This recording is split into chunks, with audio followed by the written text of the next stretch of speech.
They say it is a sin if you play with your penis. I just wish I could. Don't say penis in this house! Penis! Penis! Big fucking erect penis, Mom! Penis!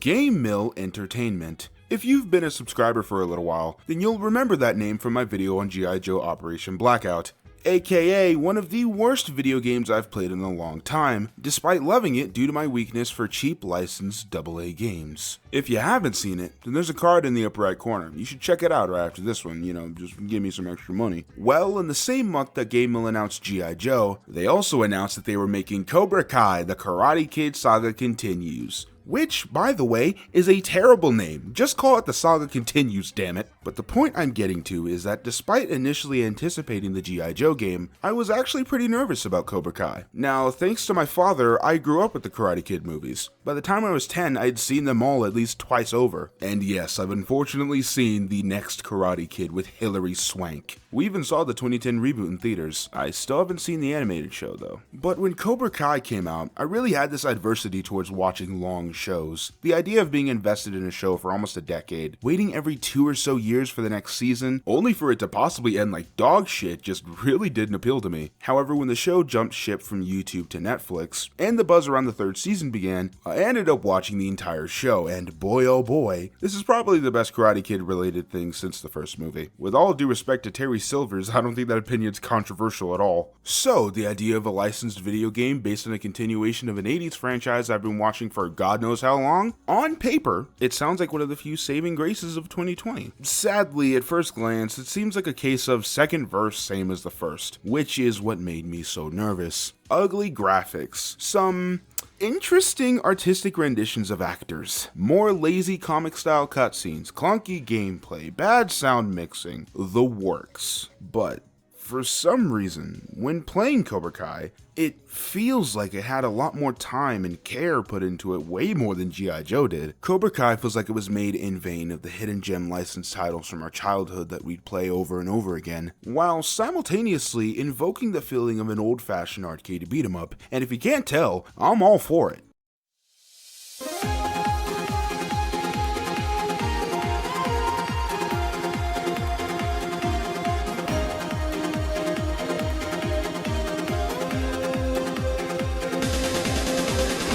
The story is actually split into 2 different campaigns, with one for each dojo. It's quite fitting for an adaptation of this show, which is very centrist about this entire conflict, even dating back to the original films, to let you decide what side of this war you want to be on. I personally chose Cobra Kai since at the beginning of making this video, I'd only finished Season 1. And Cobra Kai were infinitely more likable and enjoyable in Season 1 than Danny and his dojo were. Plus, I gotta be honest, Miguel is a way better character than Robbie. Fuck Robbie.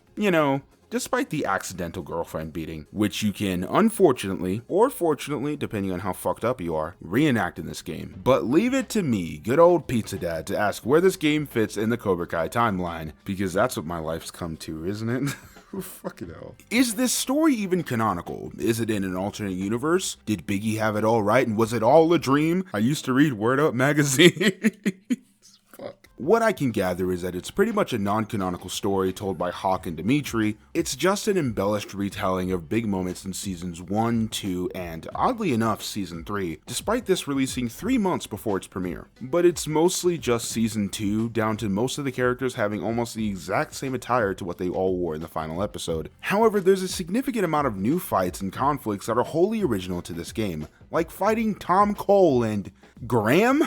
You mean the guy who dated Miguel's mom for 1 episode in Season 2? Shit like that is what makes this game so great. And if all these additions just so happen to make this game non-canonical, then I wouldn't have it any other way. The general story is your standard arcade affair. Your dojo goes from place to place, fighting goons and solving a mystery that's not really a mystery.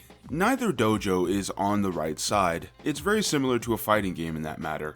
If you choose Cobra Kai, then Cobra Kai wins. If you choose Miyagi-Do, then they win. It's all very simple. That is, until we get into the secret ending you can only get after completing both stories. Step aside, Birth by Sleep, there's a new sheriff in town. And I do want to talk about the secret ending really quickly, but I don't want to spoil it for anybody. Yes, I'm serious, this isn't a bit, I'm putting up a spoiler alert for a Cobra Kai game. If you somehow haven't seen Cobra Kai Season 3 yet you care, for some reason, then skip to the time on screen to continue the video spoiler free. Otherwise, yeah, no shit, Sherlock, the final fight was Kreese. That old fucker's been evil since day one. The moment, as a matter of fact, the millisecond he showed up in the Cobra Kai dojo, I immediately knew he was going to be the final boss. I mean, look at him, he looks like he belongs in fucking JoJo! My point is, even if you haven't seen Season 3 yet you're still watching this part for some reason, this moment is super cheesy, which adds to that nostalgic 80s arcade charm. And the surprising thing that I mentioned in passing earlier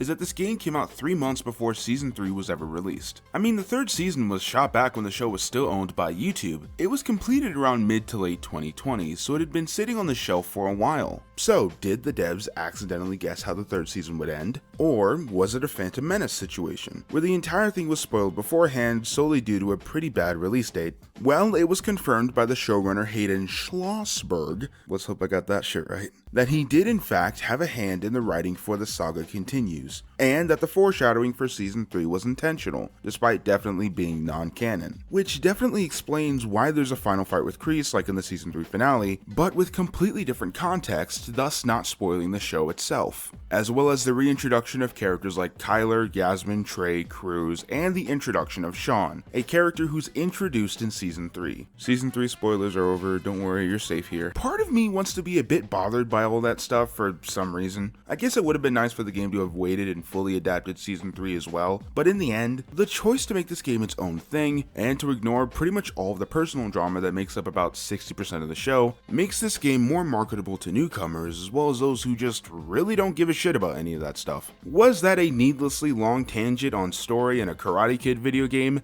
Yes, but I love talking about this stuff and it's my channel, so deal with it.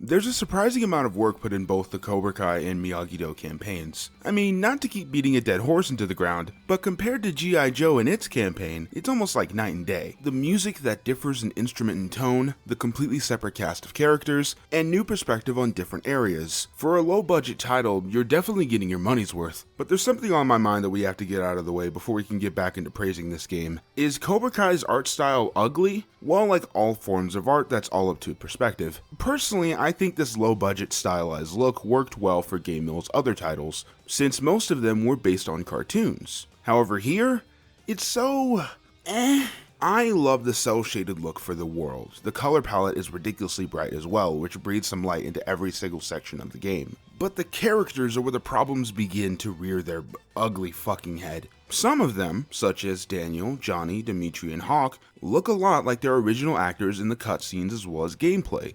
Maybe it's because that they were the only ones who actually returned to be in this game. But even then, some of their art is hit or miss. And to add further insult to injury, the rest of the characters look absolutely nothing like their respective actors, especially Sam and Tori. I guess you can call me Eddie Burback because that is a yikes. As much as I am a fan of cheaper games, this looks pretty bad. It almost looks like games in the 2000s that had realistic graphics that were really dated the moment that they were released. This cheap art worked well enough for their other properties, but when it comes to real people, you're gonna need somebody who knows what the hell they're doing. And I'm pretty damn sure that I've already found the right person for the job. I don't mean to step on any toes by saying this, but there's some fan art by David Golopim, I really hope I'm saying that right. Basically, he's a freelance digital artist, and after seeing his interpretation of Cobra Kai, fuck. Game Mill, just hire him already. Just swallow your pride and bite the fucking bullet. Again, I love the look and style of the world itself, but the characters could have used somebody like David there to help adapt this series into video game form. So the game suffers in the visual department, but it most definitely excels when it comes to its music. Honestly, if you're a gaming YouTuber, or if you just like listening to good video game soundtracks, then you should definitely take a listen to this OST. The entire soundtrack is on both YouTube and Spotify. To be honest, I'm not really somebody who listens to a bunch of retro video game music past the 90s, as I don't really play those kinds of games and don't really have any connection to them. but even I have to admit that it's a pretty good cherry on top to match that retro gameplay. Yeah, we're like 9 minutes in and I'm just getting to the gameplay. That sounds like a Pizza Dad video if I've ever seen one. I've actually never played a side-scrolling beat-em-up before, so I have no idea what to compare it to in terms of its genre, but personally from what I've played, it reminds me a lot of Akiba's Trip Undead and Undressed and Yakuza 0. Two games that I feel like I'm constantly mentioning on this channel. Cobra Kai is essentially a standard action game with a heavy focus on special moves and fighting a ton of goons and bosses simultaneously. If you've never played an action heavy game, or if you like reminiscing about the golden era of arcade gaming, then Cobra Kai is probably for you. Plus, it's not hard whatsoever. There are no difficulty options, but you really don't need them, I promise you. Not to brag or anything, but in my playthrough I never lost once. And this is coming from the guy who still can't finish Resident Evil 4.